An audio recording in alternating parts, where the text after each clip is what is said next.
All right. We made some progress. We got a long way to go, but we made some progress. I don't think we should go back to the Tainted Eden well. We will never have a run that good again. So I'm like, oh, dude, am I really ready for Tainted Lazarus? Tainted Lazarus Hush? True ending? Ugh. Jeez Louise, man. Disgusting. Tainted Lazarus Pain. Dude, you know what? I mean, what are we looking for here? Boss Rush? True ending alt path. Let's give Tainted Eden another try, okay?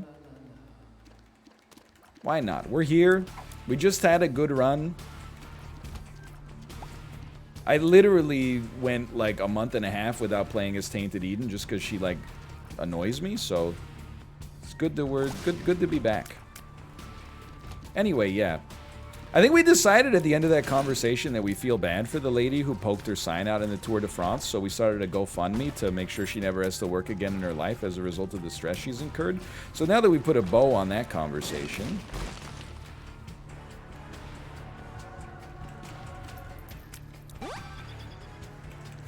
That's not what we said. What do you think? I don't know. I'll have to go back and look at the chat logs.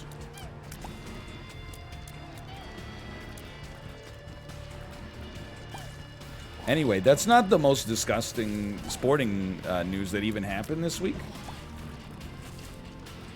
I mean, did you see what the Tampa Bay Lightning did to the Montreal Canadiens yesterday? It was 5-1 for one, and Carey Price stood on his frickin' head. They got blown out 5-1, and their goalie played like a freaking MVP. That's a scary thought. If you lost 5-1 and, you know, your goalie had a bad game, you might be like, okay, well, you know, that's not going to happen every time. He played out of his mind, and they still got shellacked. They should be on his skates, not on his head. You know, you got me there. You got me there. You see that baseball guy get his leg turned all backwards? I did not.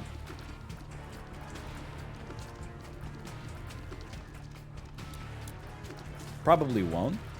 I do like it. I feel like it's been a very wacky year for baseball, though. Like, I feel like there's like a psyop from the MLB to make baseball more entertaining. Like, just this year, there's been the clip of like those horrible fielding plays where the dude hit a single but ended up getting a home run out of it. And then like all of the clips of infielders playing, like pitching for some reason. And then the clip of the guy who, he got ball 3. But then he just walked to base anyway, and nobody stopped him. Like, they're turning baseball into some... It's wacky, man. They're turning it into like an arcade game or something.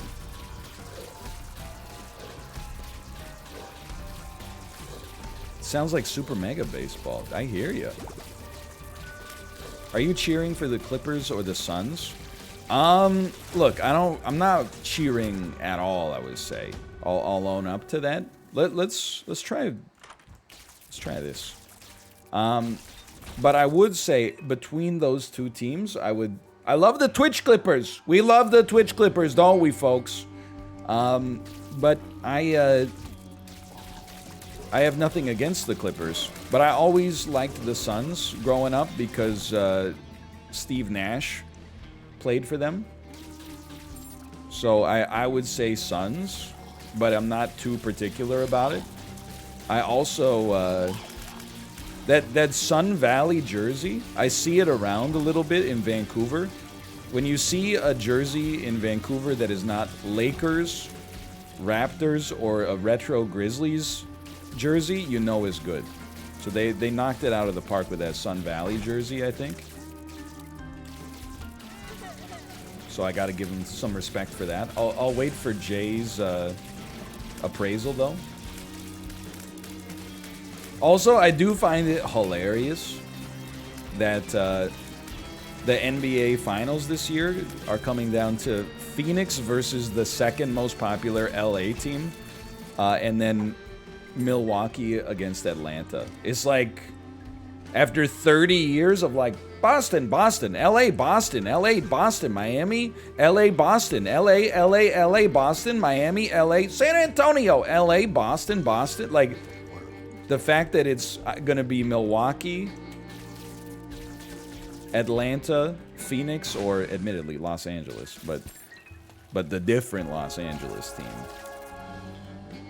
is very funny to me. Also, for the first time, I think, in a long time, seeing fans of large market NBA teams being like, yeah, whatever, at least the finals aren't gonna get that much television viewership. Lol, weakest finals for television viewership in history? Yeah, who cares? Are you Ted Turner? Shut up and watch the guys dribble, dumbass. You're not a television executive. I see your Twitter feed. You're tweeting about fantasy football and, you know, like politics 24/7. What does television ratings have any impact on your life whatsoever? My team lost, but if they had made the finals, more people would have watched. Okay. Who cares? Literally, like, nobody unless you're Les Moonves.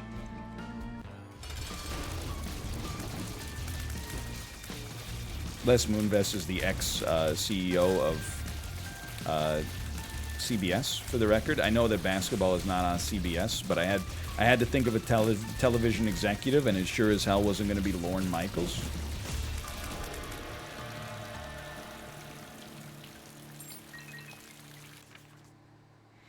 I think we're going to try...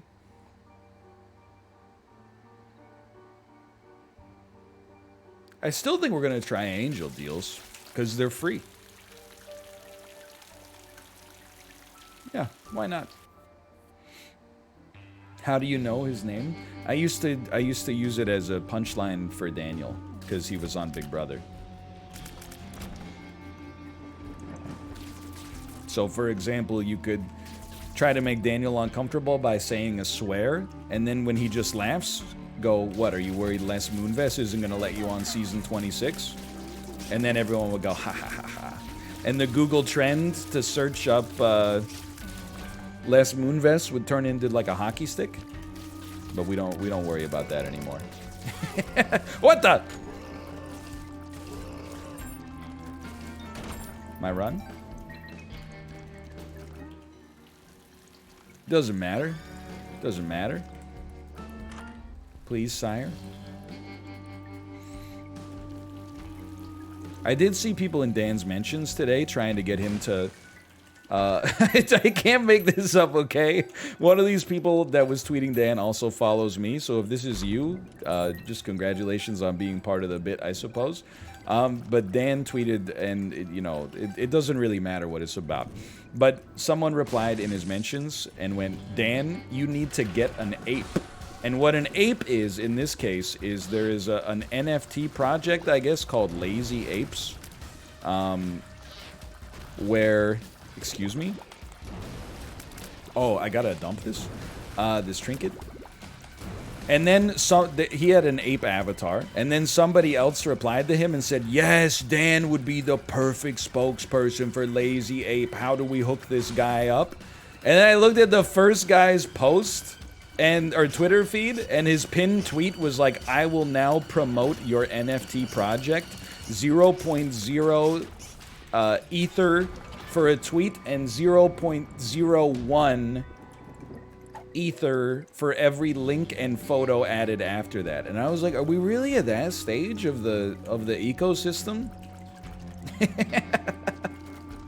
It's like, I will just be maybe he's a true believer in the product, for all I know, but it doesn't strike me as being that authentic when you're like, Dan, you're a legend, we gotta get you involved in this, and then your pinned tweet is literally, I will become a sock puppet for your products for $30, I think. Well, no, like $150 now that I was gonna say, ask me again in 15 minutes. That's not totally fair, but hey, look, it's in the interest of being legitimately correct.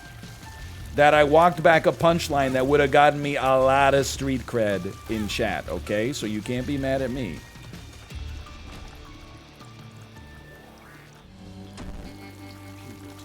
So I don't know what's happening on this run right now, which is fair. I'm taking damage from Shard of Glass, but I don't even have Shard of Glass anymore, so I'm like, I'm a little upset. I guess I can just pick up a heart and we're good to go. Yeah, there we go. Totally, see, totally can of corn, can of corn.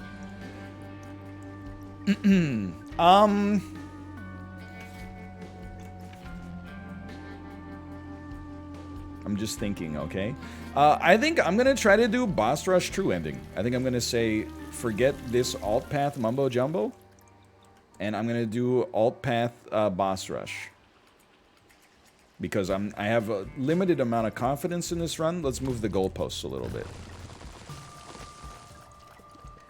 This would be an absolutely unbelievable floor to somehow get a deal with the devil. The mask matches the shirt. Look at the drip. Looking at my drip, looking at your drip. Whoa. I will say, and I apologize, Dan, because I think this was satire that just got taken too far in your chat. And I've been there. Sometimes I make a joke, and then people are like, this is what he really believes? Food poisoning isn't real? Forehead? But I do need to take some issue with you suggesting that butter is the most overrated condiment of all time, or topping, however you want to describe it. And then also doubling down beyond that and suggesting that somehow, like, if you add toppings to a baked potato of any sort, including salt and pepper, that you don't like potatoes, you just like salt and pepper, which is one of the strangest takes I've ever heard in my entire life. So I'm not going in too deep, because I do think that probably you didn't necessarily completely mean what you said, but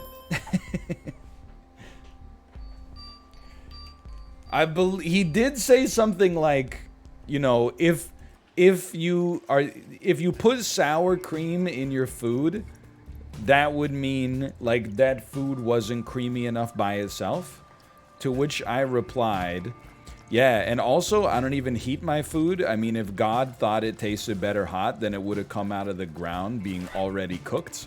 And I saw his eyes go to chat for a second and, like, scan, like, the 3 lines, and then he cracked a little smile and didn't reply. And that's where I was like, judgment. I think I've made my point.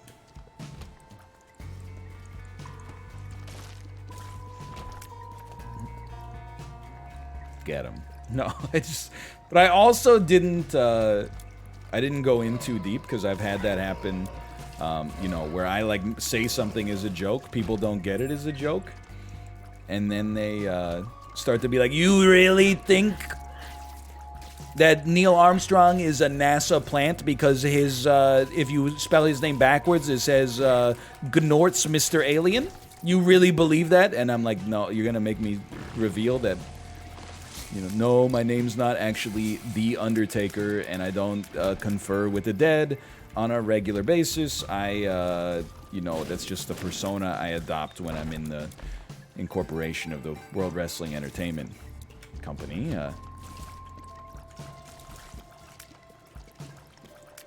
It really says that. Gnorts Mr. Alien. It does, man. And that's how, you know, that's how aliens say hello, is by saying Gnorts.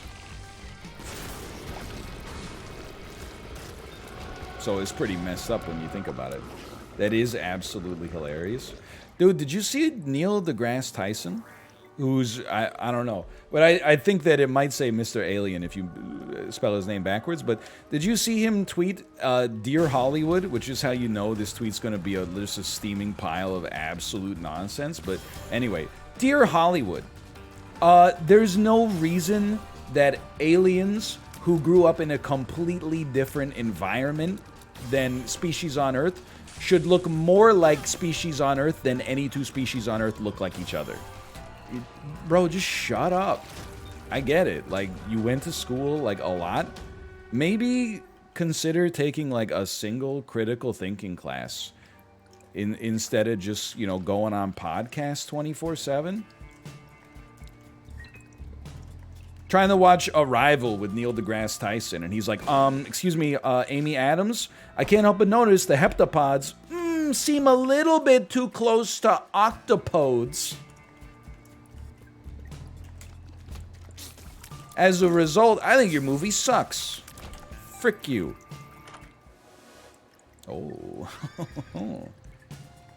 Neil touched deGrasse Tyson. That is Neil touched deGrasse Tyson. That's pretty good. It always used to be Neil smoked deGrasse Tyson, but times have changed. You either die smoking the grass or you live long enough to touch the grass. What am I doing? I'm trying to make it the boss rush? It could still happen. Neil touched deGrasse Tyson. Man, oh man. Every once in a while you get a good one like that, no question. You should tweet that? Yeah, I should. And I may, to be honest with you. Because you just quote tweet his absolutely awful tweet, and then the quote tweet just says Neil touched deGrasse Tyson. Then I don't tell anybody I stole it from Chad. You gotta be careful though, like every once in a while, it used to be like I couldn't come up with a viral tweet. Now I have too much power. Ever since the Thanos tweet, I have too much power.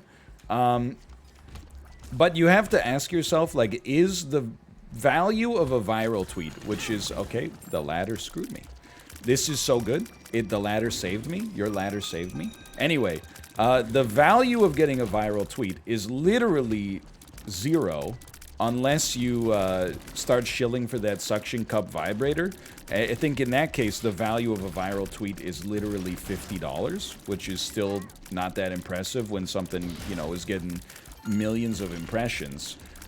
With the risk of getting a viral tweet, which is the world's dumbest terminally online people willfully choose to misinterpret what the joke is in order to make themselves feel morally superior. And the risk of that is about 100%. So you really have to feel it out. Tell me more about the suction cup. You just find literally any viral tweet.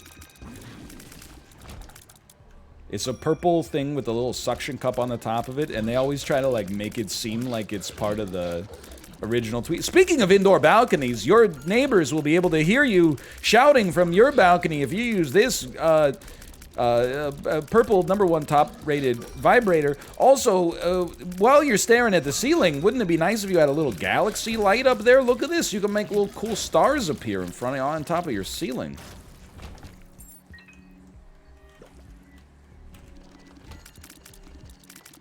Introducing our new sponsor.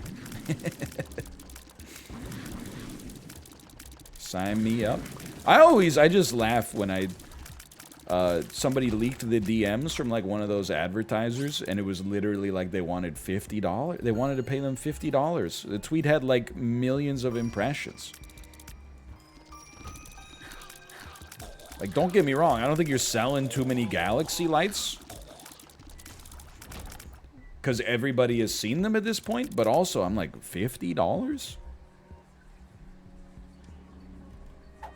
What the heck is Gilded Key, man? We can still make boss rush. All chests are golden now? Oh. Spicy. Not necessarily bad, a touch spicy.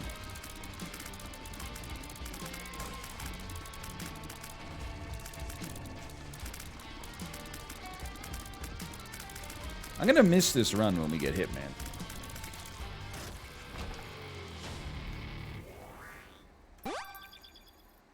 Good. Okay. Yeah. We can still make boss rush. There's a chance. And we're trying to do true ending as well, right? Okay, so hold on. So this is where we're going to pivot out. We're going to try... I'm going to put avionics on. Sorry, Daniel. I know it's not ideal for you. We're going to put avionics on, though. Hello. It's my baby. Hello, baby. Hello, baby. That's bad. That's not good.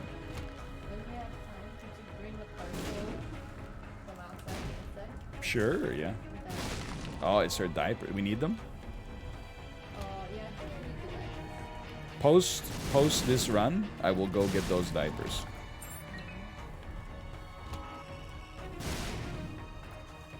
It's alright, just mess me up, baby. At this point, you can't do anything to me that the game isn't doing to me to begin with. Just start smacking me on the top of my bald head. Do whatever makes, yeah, just start scratching me right there on the back of the neck. Whatever you feel is right, it's fine. By all means. 'Tis nobler to have suffered the slings and arrows than to something.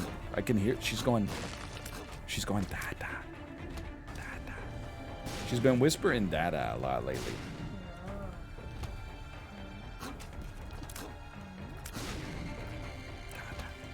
You missed the skull? Okay, this is urgent. Can you please return begging for the location through text of the skull?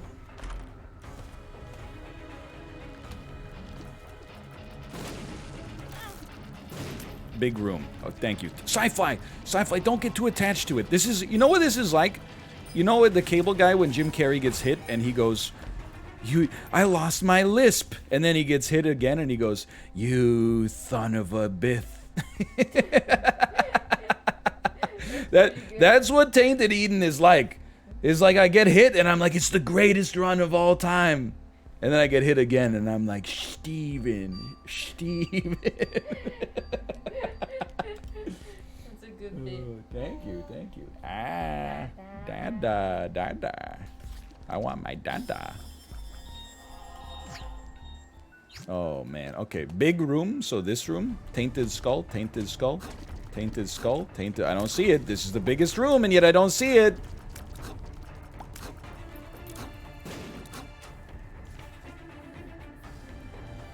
I was mistaken. I'm sorry. You, hold on. Subbed for 32 months? No problem. Thanks for trying.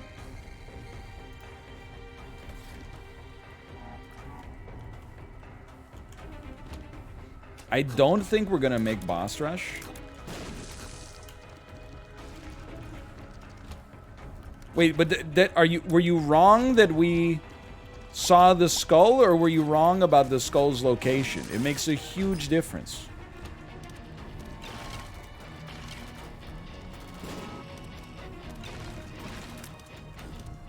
Okay, say goodbye to boss rush unless we get like Mama Mega.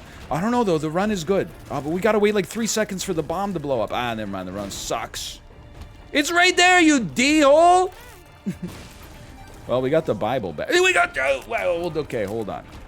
We can't make boss rush, that's fine. I'm a little upset. But we can at least get this. 1 second late. F.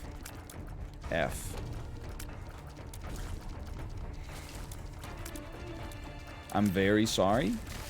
Really? Because I don't see colon left bracket. So how sorry could you be? You know what it is? Because people in chat are like, if you just press the spacebar the exact microsecond you entered the room, you could have made it. You know what you're doing right now? That's late person psychology. Yeah, I could have left 5 minutes early, but if you did an incredibly reckless pass on the freeway at double the speed limit, we would have only been 5 minutes late instead of, okay, well, you gifted sub. Now I feel bad, but thank you. I appreciate it.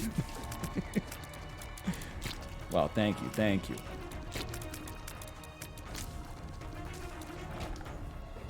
Weren't you 10 minutes late to your own stream today? Yes, I was.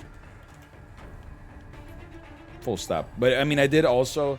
I had a 55-minute long Isaac run. I'm not trying to say like at some point you do reach a point where you're like, if I always made sure that I had enough time for an a standard deviation away from the average length of an Isaac run to be to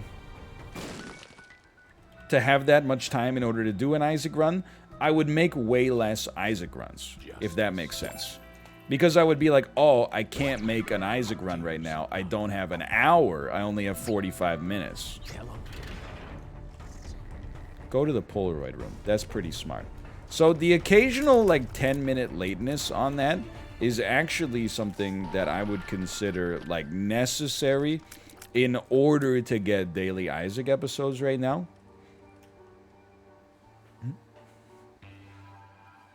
The other thing is, someone said, why doesn't he just start his stream 10 minutes late every day? Then he'd always be on time. And then I said, good idea. From now on, the stream's 11:10 a.m. to 4 p.m. And then they went, no. That's not what... Hold on. When I said start your stream 10 minutes late every day so you never be late again, I didn't mean start it 10 minutes late. What I meant is shift it 10 minutes into the future. And it's obvious why that doesn't work. But anyway, hold on. That's right. It's the square hole. So there's no, in my opinion, there's no point in trying to determine whether or not this run can win, because this run is not the run that has to win. My fire is better, confirmed. I don't know yet. We need to go deeper.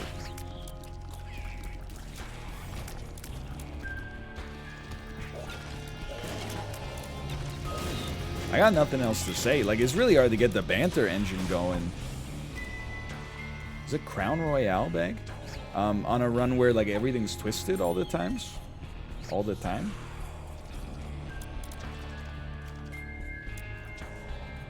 Are you still planning on getting slammed through a table by the Da Vinci twins? I would love to. I mean, I think we started setting that in motion. That was probably, like, last June. When me and the Da Vinci twins were talking, and I said maybe when the pandemic's over, you guys could, like, safely slam me through a folding table or something like that. I don't know. We'll see. A couple of days from now is when BC's supposed to enter Phase 3, and things will not quite be back to normal, but more normal than they have been since last March, for sure. Like, I think starting on Thursday, like, there's no province-wide mask mandate anymore. It's up to the businesses themselves if they want to have mask mandatory. I'm sure most of them still will for a little while here, for sure. Oh, there we go. Holy Mantle? Excuse me, Holy Mantle plus Glass Shard? Can I get a red heart, please? I can't believe you do this to me 2 times on the same run. Like, what is this room? Ed, what the hell is this room? What is happening? Hold on. We still have an item room. Okay. Got, like, Dunce Cap, Glass Shard. I'm taking damage, constantly swapping, but don't have any red hearts to grab. Like, begging for the location through text, etc., etc. You could just get the item room on the way back. Oh, that's true. That's true. I'm here now, but in the future, I'll probably forget, but it's a good idea. Anyway, so possibly, maybe in a position where I can get slammed through a folding table by the Da Vinci twins, if they're still up for it. I don't want to put any pressure on them. Can I borrow a red heart? Can I borrow a red heart? Would you lend me a jar of life? Herdin' Eden does some rolling. Save my run with your glove of life. Do. Take voluntary damage. Sadly, it still leaves us with, oh, changing floors did it. I don't know. Maybe you're right on that one. Because the only reason I felt so confident about that is because earlier on this very run, we had bloody or a shard of glass, and we couldn't get it to work for us, or to stop working rather.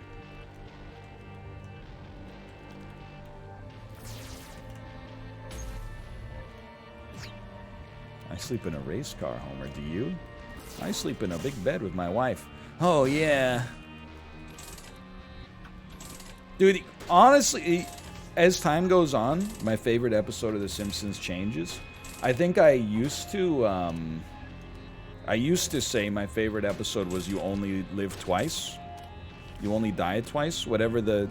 You Only Move Twice. The one with Hank Scorpio. That's pretty good. And I think it's still a great episode, don't get me wrong.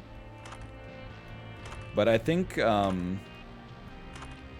Milhouse's parents get a divorce is way up there as well.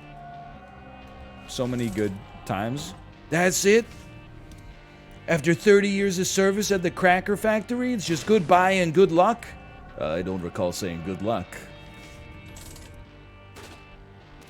What a room, man.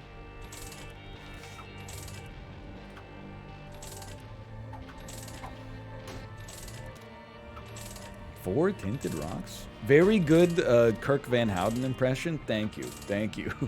I've been working on it, along with my Owen Wilson impression. Wow, Luann, you can't see? That's dignity right there. The man's drawing dignity for you. You're taking his heart out of his chest and stomping on it right on the floor at the dinner party. Like it's an old cigarette butt. Wow. Still working on that one.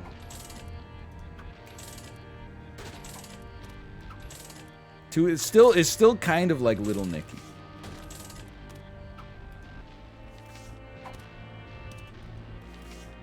There's too much on this room for me to process. I choose to leave.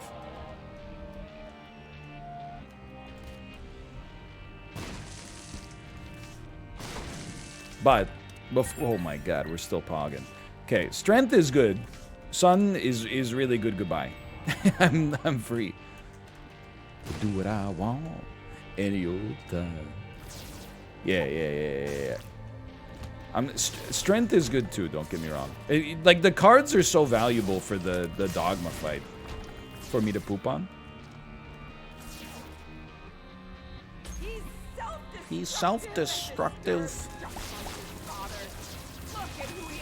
Shut up! It's dignity! Don't you know dignity when you see it? Can I borrow a feeling? Would you lend me a jar of love? Hey, there you... Dude, they should have gotten Triumph, the insult comic dog, to do, a Grey Poupon commercial. That would have been a great mid-2000s ad. Nice sandwich! For me to Grey Poupon! For me to poop on! Dude, it would have frickin' rolled. That would be an amazing ad. By the way, I watched I watched a third of a documentary about Jeff Dunham before, this weekend, just because it happened to be on, and I find the existence of this man to be hilarious. And it's possibly the most infuriating piece of media I've ever seen. It literally opens with, you know how, like, if you ever watch a documentary about a comedian, they have, like, 50 other well-respected comedians as talking heads that are like, oh, that joke was incredible. And you wouldn't believe back in the day at the Comedy Store, like, to do something like that was, you know, they always have, like, a bunch of their colleagues. The Jeff Dunham movie has 8 childhood friends that don't work in the comedy industry and Howie Mandel, and that's fucking it. There is no... Jerry Seinfeld doesn't come in and go, you know, despite our differences, it's literally just Howie Mandel and then a bunch of people he went to middle school with that are like, he was a weird kid. But it's so infuriating to watch because the movie, or the documentary I should say, although I use the term documentary loosely, opens up with people talking about how brave he is for having a character that he ventriloquates called Ahmed the Dead Terrorist. They were like, it was I had goosebumps in my stomach. And you know, they play clips from like his stage show, and literally the stage show opens with like his character filmed on video going like, you know, hello all you American infidels, and you're like, what, dude, what do you can't have that be part of your act and also simultaneously like straight-faced have people give interviews where they're like, it's some of the bravest comedy I've ever seen. Dude, Nanette, who cares, dude? It's boring. Racist puppet. It was brave. It pushed the bounds of political correctness. It's crazy, man. Yeah, it was so brave in the Patriot Act era United States to have a character called Ahmed the Dead Terrorist is like, nobody knew how it was gonna go over. I mean, Toby Keith, I'd really like to think that Toby Keith paved the way by releasing the song courtesy of the Red, White, and Blue. And then after that, you know, he kind of served as the foundation for that, and I just picked up the torch from there. Jeffrey Dunham. Da-da-da-da-da. Jeffrey Dunham.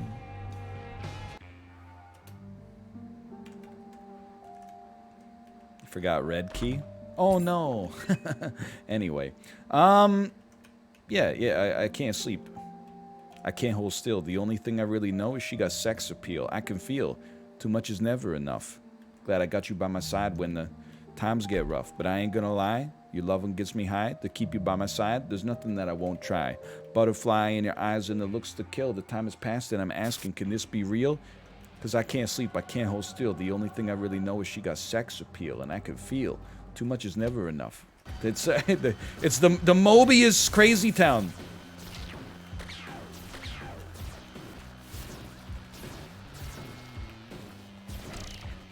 I don't know what I'm doing. Does Bible kill me instantly here? Because that would be like a fun thing that they could add to the game for me to Grey Poop on.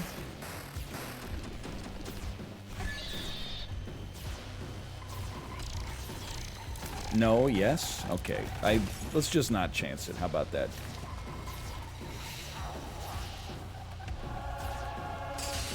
The 2000s, man. It was a crazy time. And we didn't get to talk about it too much yesterday, but like, I'm just gonna be honest, this reflects poorly on me. All the Free Britney stuff that I had heard, I kind of thought it was a case of like, you know, social media gone a little crazy, as it often is. Watching the New York Times documentary, Saving Britney Spears or whatever it was called, and then first off, realizing that it's a serious and messed up situation, and then secondarily, watching through 2021 eyes how the media treated Britney Spears in 1999 to like 2007 is very like, it's eye-opening, man. Because I don't know, I was like 19 when she shaved her head and hit the paparazzi with that golf club or whatever, right? You're just kind of like, you know, you're still a product of the machine at that point. You're just like, whoa, she's gone crazy. And then you like, Umbrella, thank you. Yeah, the Umbrella. Then you actually like watch, admittedly, like cherry-picked interviews and stuff like that. But you're like, man, they're really asking this like 18-year-old girl if she had intercourse with Justin Timberlake. Like, what the heck are you doing? Like, first off, she's super young. Secondly, she's a singer. And thirdly, it's none of your damn business.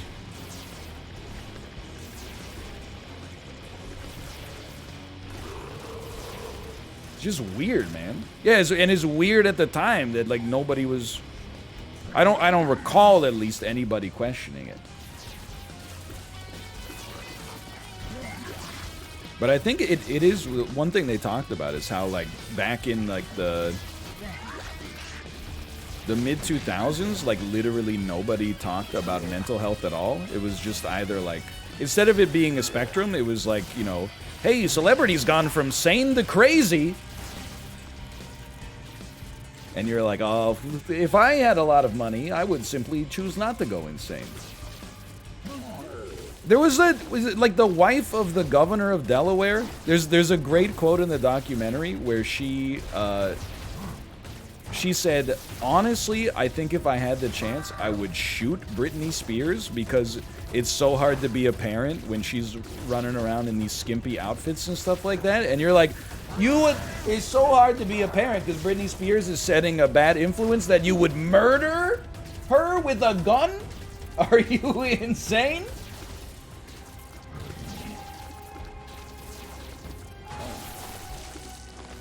Anyway, very, I would recommend, again, I shouldn't say I rolled my eyes, but I kind of, like, came into the documentary thinking, like, oh, I wonder what's going on in this, zany story.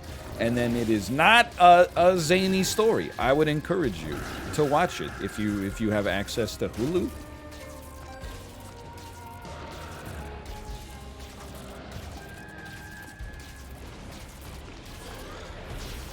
The end, anyway. That's all I got.